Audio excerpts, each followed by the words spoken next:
CM योगी ने रामपुर में 95 करोड़ की विकास की योजनाओं का शिलान्यास और लोकार्पण किया। सीएम योगी रामपुर में बीजेपी की जन विश्वास यात्रा में शामिल हुए और जनसभा को संबोधित किया। सीएम योगी के निशाने पर समाजवादी पार्टी रही और सीएम योगी अखिलेश यादव पर जमकर बरसे और पुरानी समाजवादी पार्टी सरकार के कार्यकाल का जिक्र करते हुए कहा कि पहले की सरकार में सिर्फ परिवार का विकास होता था, जबकि मौजूदा बीजेपी सरकार बिना भेदभाव के काम कर रही है और सरकारी योजनाओं का लाभ हर तबके को मिल रहा है। अगर अच्छे लोगों के पास शस्त्र होगा तो देश और धर्म की रक्षा के लिए उसका उपयोग करेगा, लेकिन गलत लोगों के हाथों में होगा तो लूट खसोट और गरीबों की, दलितों की संपत्तियों पर कब्जा करने में उसका दुरुपयोग करेगा। उत्तर प्रदेश विधानसभा चुनाव से पहले समाजवादी पार्टी के राष्ट्रीय अध्यक्ष अखिलेश यादव ने अपने घोषणा पत्र में 2 बड़े ऐलान कर दिए। सपा प्रमुख अखिलेश यादव ने शनिवार को कहा कि सरकार बनने पर सूबे की जनता को 300 यूनिट तक बिजली फ्री दी जाएगी। इसके अलावा पार्टी की ओर से ये ऐलान भी किया गया कि किसानों को सिंचाई के लिए मुफ्त बिजली मिलेगी। अखिलेश यादव ने ट्वीट किया, नव वर्ष की हार्दिक बधाई व शुभकामना। अब 22 में न्यू यूपी में नई रोशनी से नया साल होगा। 300 यूनिट घरेलू बिजली फ्री व सिंचाई बिल माफ होगा। नव वर्ष सबको अमन चैन खुशहाली दे। सपा सरकार आएगी और 300 यूनिट फ्री घरेलू बिजली और सिंचाई की बिजली मुफ्त दिलवाएगी। हम समाजवादी लोग जब सरकार बना लेंगे तो 300 यूनिट घरेलू बिजली फ्री होगी। समाजवादी सरकार बनने पर 300 यूनिट बिजली घरेलू फ्री होगी।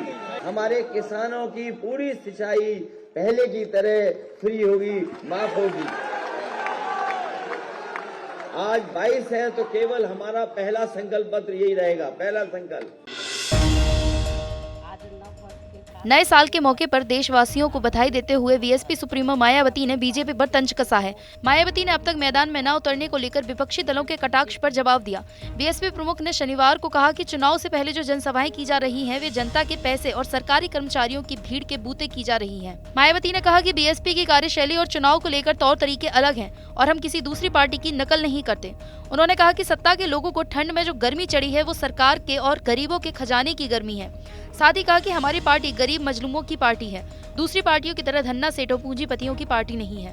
चुनाव को तैयारी को लेकर हमारी पार्टी के अलग कार्यशैली व तौर तरीके हैं जिसे हम बदलना नहीं चाहते हैं। वैसे भी हमारी पार्टी की इस कार्यशैली के लिए दूसरी पार्टियों को हमारी चिंता नहीं करनी चाहिए। नए साल पर किसानों को सरकार ने बड़ा तोहफा दिया है। प्रधानमंत्री नरेंद्र मोदी ने शनिवार को पीएम किसान सम्मान निधि योजना की 10वीं किश्त जारी कर दी है। पीएम मोदी ने आज 10 करोड़ 9 लाख किसानों के खातों में रुपए ट्रांसफर किए हैं। प्रधानमंत्री नरेंद्र मोदी ने इस खास मौके पर किसान उत्पादक संगठनों को भी 14 करोड़ रुपए से अधिक का इक्विटी अनुदान जारी किया है। इसका फायदा 1.24 किसानों को होगा। प्रधानमंत्री किसान उत्पादक संगठनों के सदस्यों के साथ बातचीत भी कर रहे हैं।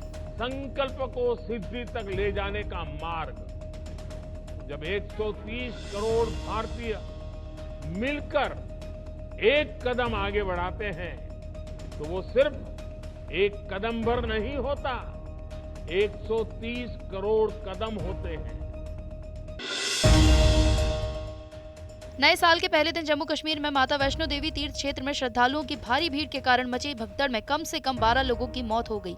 इन 12 मृतकों में दिल्ली एनसीआर के भी 4 लोग शामिल हैं। इनमें 2 दिल्ली, 1 गाजियाबाद और 1 गौतम बुद्ध नगर के हैं। उपराज्यपाल मनोज सिन्हा ने घटना की जांच के आदेश दिए हैं। जानकारी के अनुसार भगदड़ बीती रात करीब 2:30 बजे मंदिर के गर्भगृह के बाहर गेट नंबर 3 के पास हुई। घटना की जाँच के निर्देश दे दिए गए हैं। प्रमुख सचिव गृह, एडीजी जम्मू और डिविजनल कमिश्नर जम्मू, ये तीनों जांच करके रिपोर्ट देंगे। मौत का कोई मुआवजा नहीं होता है, लेकिन श्राइन बोर्ड ने मृतकों के लिए 10 लाख रुपए और घायलों के लिए 2 लाख रुपए और उनको पहुंचाने का इंतजाम किए गए हैं। 12 डेड बॉडी में से 10 पहुंचा दी गई है, 2 लोग सुबह जाएंगे। मतलब जैसे डिवाइडर लगा नहीं सकते थे, उन्होंने आने जाने वालों को मिक्स कर दिया। फिर पुलिस ने, मेरी आंखों के ही सामने पुलिस ने खुद ने धक्के मारे पब्लिक को। वहाँ पे 200 डंडे मारे थे, सीटियां बजाई थी, उसमें पब्लिक में भगदड़ मच गई और उसमें पब्लिक दब गई। बच्चे, बड़ी बुढ़िया थी, लेडीज थी, जेंट्स थे, वो चढ़ गए। मेरी आंखों के सामने जो मैंने वहाँ पे खड़े होकर खंबे पे काउंट किया 35 थे। पीएमओ ने मृतकों के परिजनों और घायलों के लिए मुआवजे की घोषणा की। पीएमओ ने प्रधानमंत्री नरेंद्र मोदी के हवाले से एक ट्वीट किया और कहा कि माता वैष्णो देवी भवन में भगदड़ में जान गंवाने वालों के परिजनों को प्रधानमंत्री राष्ट्रीय राहत कोष से 2-2 लाख रुपए की अनुग्रह राशि दी जाएगी। घायलों को 50-50 हजार रुपए दिए जाएंगे। वैष्णो देवी मंदिर में हुए हादसे और श्रद्धालुओं की मौत पर प्रदेश के मुख्यमंत्री योगी आदित्यनाथ, कांग्रेस महासचिव प्रियंका गांधी वाड्रा और सपा अध्यक्ष अखिलेश यादव ने दुख जताया है। साथ ही इस हादसे में घायल हुए लोगों को शीघ्र स्वास्थ्य करने की कामना की है। कोरोना वायरस और न्यू वेरिएंट ओमिक्रॉन के केसों की देश में रफ्तार एक बार फिर से बढ़ने लगी है। कोरोना के बढ़ते मामलों को देखते हुए प्रदेश के मुख्यमंत्री योगी आदित्यनाथ ने राज्य में कोविड-19 की स्थिति को लेकर लखनऊ में टीम 9 के साथ बैठक की। बैठक के बाद अधिकारियों को दिशा निर्देश दिए। वहीं नए साल के पहले ही दिन गाजियाबाद में 81 मरीजों में कोरोना वायरस की पुष्टि हुई है।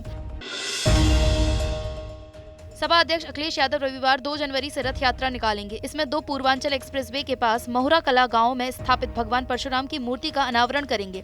सपा की पहल के बाद ही गांव में 2 बीघा जमीन पर ये मूर्ति लगाई गई।